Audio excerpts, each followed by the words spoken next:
Friends, ఇప్పుడే అందిన వార్త. తెలంగాణ గ్రామ సర్పంచ్ ఎలక్షన్ కొత్త తేదీలు ఖరారు. ఇవే అంటూ లేటెస్ట్ అప్డేట్స్ అయితే రావడం జరిగిందండి. సో ఆ వివరాలు ఏంటనేది వీడియోలో తెలుసుకుందాం. వీడియోని చివరి వరకు చూడండి, స్కిప్ చేయకుండా అర్థమవుతుందండి. మీలో ఇంకెవరైనా సరే మన ఛానల్ సబ్స్క్రైబ్ చేయకుండా చూస్తున్నట్లయితే వెంటనే మన ఛానల్ సబ్స్క్రైబ్ చేసుకోండి. ప్రభుత్వం నుంచి వచ్చే లేటెస్ట్ అప్డేట్స్ అన్నీ కూడా మీ ఫోన్ ద్వారా నోటిఫికేషన్ రూపంలో అందించడం జరుగుతుంది. చూస్తున్నారు కానీ లైక్ చేయడం మర్చిపోతున్నారండి. వెంటనే లైక్ చేయండి. లేట్ చేయకుండా వీళ్ళకి తెలిపదామండి. మనం స్థానిక సంస్థల ఎన్నికల నిర్వహణ తేదీలపైన మరోసారి ప్రచారం మొదలైంది. ఇన్నాళ్ళు బీసీ రిజర్వేషన్లు, ఎస్సీ వర్గీకరణ పూర్తి చేయాలనే లక్ష్యంతో స్థానిక సంస్థల ఎన్నికలు తాత్కాలికంగా వాయిదా వేశారు. ఈ రెండింటికి ఇటీవల రాష్ట్ర ప్రభుత్వం చట్టబద్ధత కల్పించింది.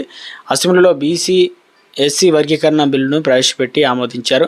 1-2 రోజుల్లో గవర్నర్ సంతకం చేశాక గెజిట్ అయితే విడుదల కానుంది. రాష్ట్రంలో అన్ని స్థానిక సంస్థల పాలక వర్గాల గడువు ఇప్పటికే ముగిసింది. దీంతో ఒక్కొక్క దానికి ఎన్నికలు నిర్వహించాలనే ప్రభుత్వం పట్టుదలతో ఉంది.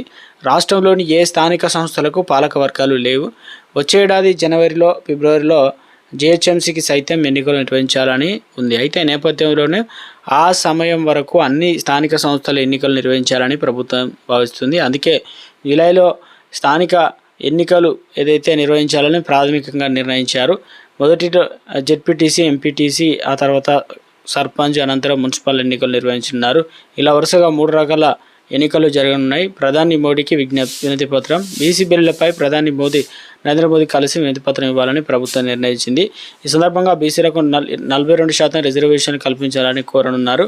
అన్ని రాజకీయ పార్టీలు కలిసి అసెంబ్లీలో తీర్మానం చేసినందున ఆయా పార్టీల ప్రజాప్రతినిధులు వినతి మేరకు బీసీ బిల్లుకు ఆమోదం వస్తుందనే అంచనాలో కాంగ్రెస్ నాయకత్వం ఉన్నట్లు తెలుస్తుంది. దీనిపైన స్పష్టత రావడానికి మరికొంత సమయం పడుతుందని, అప్పటి వరకు స్థానిక సంస్థల ఎన్నికల జోలికి వెళ్ళొద్దని కేంద్రానికి 2 నుంచి 3 నెలల సమయం ఇచ్చాక అప్పటికే కేంద్రం షెడ్యూల్ 9లో చేర్చుకుంటే తదుపరి కార్యాచరణపై ఆలోచన చేయాలని ప్రభుత్వ పెద్దలు చూస్తూ